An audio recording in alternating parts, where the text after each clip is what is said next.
Ушуга чейин деле канчалаган бизде президенттер өттү, мамлекет башчыларыбыз өттү. 100 жылдап кечээки эле мен эгемен жылдан айтып аткан жокмун. Ушуга чейин деле Союз маалында деле, Союздан кийин деле көптөгөн биздин жакшы жетекчилерибиз өттү.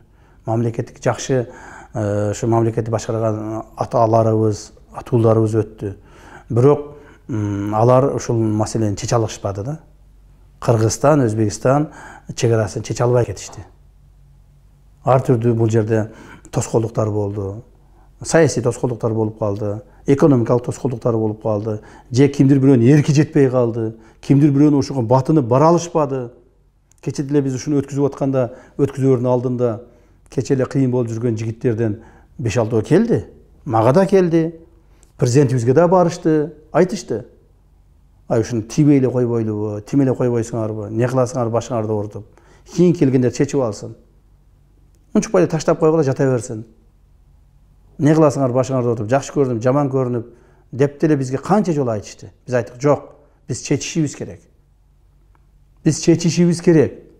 Мени жаман көрөт экен, мен жөнүндө интернеттен бир акылы жок, жаман сүйлөп коет экен, же кимдир бир менин саясий оппонентим ушунан пайдаланып, маган жаман бир сөздөрдү айтып коет экен деп коркпостон, биз чечишибиз керек. Мамлекеттин проблемасын чечиш үчүн келдик, элибиз алып келди бизди. Ошону чечишибиз керек деп, урматтуу президентибиз экөөбүз ошол каттуу аракеттер жасадык.